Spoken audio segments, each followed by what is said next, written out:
Um podcast, uma ocorrência que a gente foi quando eu tava infiltrado, cara. Lá em Ribeirão Preto tem um bairro chamado Simeone, que é violento lá. O bagulho é embaçado, tem um tráfico, a facção domina lá. É aqueles bairros que você aborda 10, tem 8 ladrão, né? Então... E eu não conhecia, mano. Eu operava São Paulo. Só que o que acontece? Na infiltração, veio caindo pra gente, a gente ficava muito em cima de central telefônica da facção. Manja central? Você sabe o que é a porra da central? Os caras, cara, eles tinham um esquema que eles iam fazendo estelionato e catando crédito de celular dos pré-pago e eles iam habilitando. Eu não sei exatamente a parte de tecnologia como é que eles faziam, mas eles tinham uma central onde você ligava. Certo. Essa central ligava para o ladrão que você queria falar. E o cara tinha liberdade de manobra no celular dentro da cadeia para trocar ideia com você. E eram essas centrais que faziam a triangulação. Então a gente tinha muito foco de descobrir onde tinha uma central. Porque se você captasse uma central, pegava, você rastreava... Além de você saber que aquela pessoa era de alta confiabilidade dentro da facção, porque, mano, para você transformar a sua casa numa central da facção, você tem que estar operando junto com a liderança. E daquela central você monitorava um monte de coisa. Então a gente tinha foco em central. E caiu uma central em Ribeirão, em Simeone. Depois nós viemos descobrir que essa central estava na casa de uma esposa de um traficante fortíssimo que estava preso lá em Ribeirão. E ele era do Simeone. O cara com uma cadeia violenta, a mulher dele estava controlando a central. Só que a mulher dele devia estar desgostosa com alguma coisa da facção, com o marido, sei lá, ela resolveu colaborar. E nessa que ela resolveu colaborar, ela deu uma fita de tráfico pra gente e deu um cara que era violento na facção, um tal de Capoeira. E aí, mano, o que aconteceu? Na negociação que a gente foi apresentado como bandido para esses caras, esse cara falou para nós o seguinte, ó, vocês vêm para cá, só que vocês vêm para minha casa, almoça aqui para não chamar atenção, tal. E a gente entendeu que era melhor levar uma policial feminina com a gente. Só que a gente não tinha policial feminina no grupo, era só homem, só maloqueiro. E aí, cara, tinha uma policial do serviço de inteligência do Choque, que trabalhava lá, que o jeito dela se vestir, o visual dela ia cair certinho, ela, esposa do nosso policial infiltrado vagabundo, ia combinar, entendeu? As outras meninas eram muito mais patricinha, vamos dizer assim, não ia dar certo. Ela não, ela já era uma mina mais maloca. Ela não era maloca, porque quando a gente conversava com ela, ela era toda educada, boazinha, tal, doce, beleza. Mas visualmente, eu falava assim, vai dar certo, os caras não vão estranhar. Ela era mais simples, vamos dizer assim, mais humilde. As outras eram já mais metidinha. E o polícia era maloqueirão, entendeu? Era o Bofão, mano. Bofão você conheceu. Bofo. Aí, Bofo, você vai vir aqui ainda, viu, filho? Um dia. Escreve o que eu tô falando. Aí, mano... E vai ser aqui, hein? O que aconteceu? Nós chegamos lá em Ribeirão Preto e eu chamei ela. E essa menina só fazia investigação social. IS, cara. É a investigação que faz em quem quer entrar na polícia. Então você vai conversar com os vizinhos, na escola, no bairro, na família, para saber quem é o cara que está querendo ser polícia. É um negócio com baixíssimo risco. A mina nunca fez uma negociação com ladrão de verdade, com os vagabundos, entendeu? E eu chamei ela, falei para ela assim, fulana, você vai trabalhar, você vai fazer parte com a gente numa operação de infiltração. Ela, nem morta. Eu falei, não, fica tranquila, você só vai numa casa, quem vai falar tudo é o Bofo. Você vai fazer o papel de esposa dele.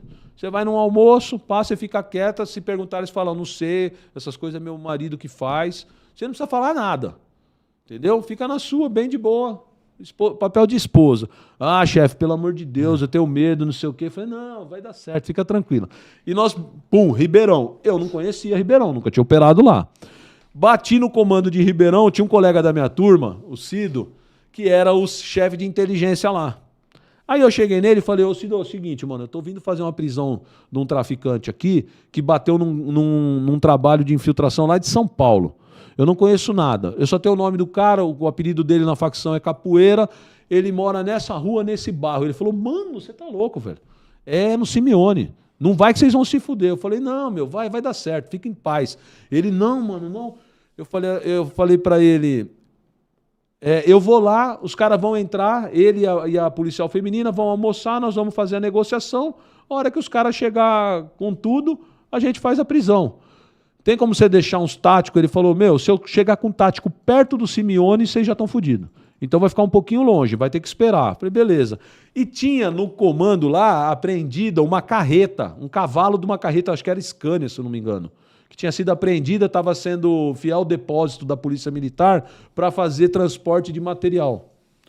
Eu cheguei nesse cara, falei, mano, a gente tem que ir com um carro para ficar no visual ali da negociação. Ele falou, você é louco, mano, entrar com qualquer carro que pareça uma viatura descaracterizada lá, os caras vão matar vocês. Aí eu olhei aquela carreta estacionada, mano, eu virei pra ele assim, e essa carreta aí, o que é? Ele falou, você é louco, mano, isso aí é do centro de material aí, ele é fiel depósito, o juiz autorizou. Eu falei, mano, vamos na carreta. Ele, cara, você quer arrumar pra minha cabeça? Eu falei, vamos com a carreta, velho. Porque a carreta tinha a cortininha, né? Aí nós fomos, eu, o Cido e um polícia dirigindo com a carretona. Paramos na esquina, lá dentro do Simeone, na comunidade lá. Paramos a carretona. Eu fiquei com a metralhadora aqui, o Cido do meu lado, e o Cido, cara, ele é um puto oficial, fez uma história muito bonita em Ribeirão Preto, é um cara fantástico da minha turma, mas ele é muito mais pé no chão do que eu, muito mais tranquilo, é um cara processador de informação, entendeu? Ele não era aquele cara de sair correndo na viela dando tiro, não era emocionado. Mas ele estava comigo na carreta, então eu fiquei na carreta, na janelinha, o Cido do meu lado, eu com a metralhadora. Veio no Celtinha velho, que era uma viatura, o Bofão com a policial feminina. Pararam, entraram na casa desse capoeira. Saiu o neguinho magrelinho todo tatuado lá, cumprimentou, o Bofão já estava descolado, a gente já tinha mais de 1 ano de infiltração, e a gente tinha levado, cara, um monte de dólar apreendido falso, que o juiz corregedor me deixava na minha custódia. Só que os dólares eram bons, cara. O único jeito de descobrir que aqueles dólares eram falsos era passando na maquininha. E eu não sabia disso. Pra mim, mano, tinham falado pra mim que aqueles dólares passavam em qualquer coisa. Só na maquininha aqui não. Maquininha só tinha em casa de, banco, câmbio. Então eu falei, mano, nessas quebradas negociando o tráfico, o nego não vai ter uma maquininha, né, mano? Me fudi. O que aconteceu, mano? Os caras chegaram em 2 carros, um monte de ladrão. Entraram pra dentro da casa. E começaram a conversar.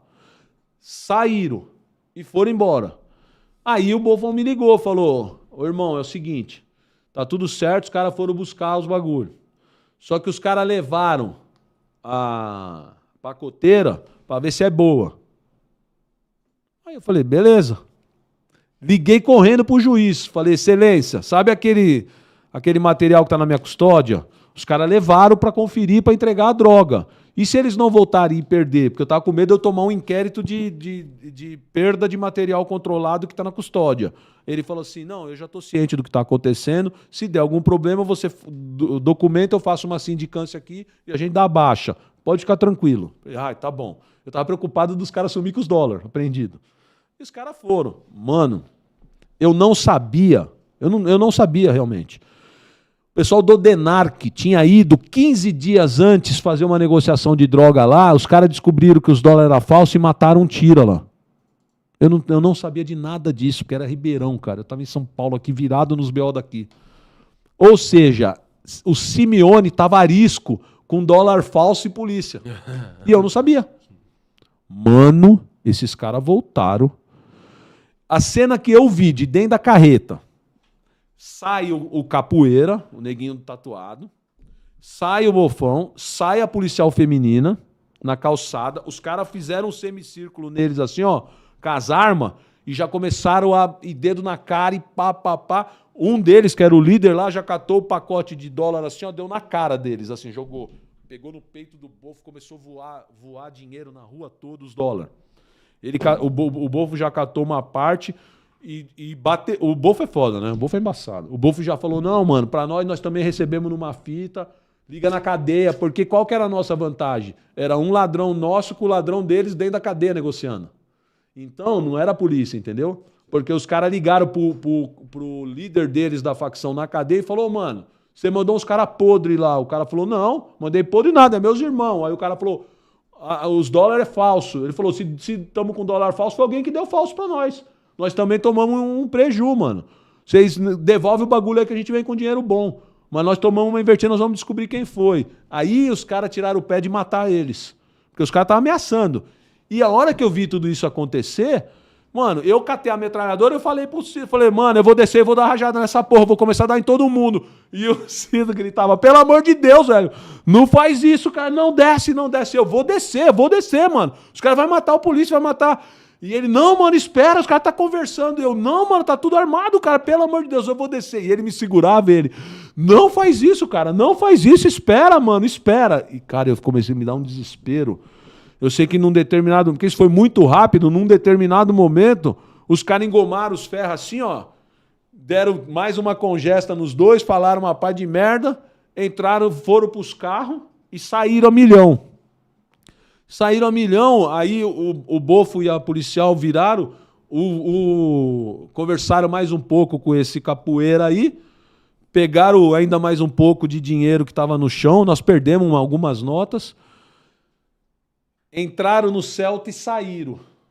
Aí eu liguei pra ele, falei, mano, o que aconteceu, caralho, que porra? Ele falou, chefe do céu, mano, os caras passaram as notas em maquininha, mano, descobriram que era falsa. Eu falei, que maquininha, mano? Não sei, os caras têm a máquina. Voltaram tacando na cara. Ele falou, chefe, não deu merda por pouco. Falei, vai pro quartel, a gente se encontra lá. Ah, a hora que eu cheguei no quartel, mano, agora a policial tava inteira urinada. Ela mijou nas calças todas. Imagina o medo, o desespero, porque não tá acostumada a fazer uma infiltração como essa. Ela tremia, cara. Ela entrou num estado. Eu fui nela e falei, meu, calma, não deu ruim, tá tudo certo. Ela...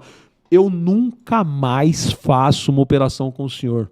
Não me chama, vou me insubordinar. Vamos embora. Ela estava em estado de choque, cara. E o Bofo, chefe, nós vamos catar esses caras. Aí o que nós fizemos? Ligamos pro juiz. O juiz deu mandado de busca para casa do capoeira. O tático caiu para dentro, catou lá uma pistola 9mm e ele era foragido por tráfico. Nós perdemos a droga, mas pegamos esse cara. Aí, tempo depois, essa mina que era a dona da central telefônica, que foi a que botou a gente em todo esse contato e tal, ela falou, ó, mano, aquela droga que vocês iam receber tá enterrada aqui perto. E os caras mexem ali direto. Se vocês quiserem, eu passo a localização. Aí nós fomos pra lá, nós pegamos 50 quilos enterrado num terreno ali perto de onde os caras foram buscar, nós recuperamos a droga. E a mina nunca mais... Não, você é louco. Ela olhava pra gente no quartel, ela desviava. Ela falava, meu, não quero nem que esse cara me chame pra nada. Nem... Ô, se eu chamasse ela pra tomar cerveja, ela não ia. Se eu falasse, vamos almoçar com a gente, ela nem fuder. Não, vai ter um negocinho ali, viu, amiga? Ó, já se prepara aí, ó. Você... Lá na favela do Dendê. Mano, ela se urinou inteirinha, cara, pra você ter uma ideia. Você é louco, caralho. Ó,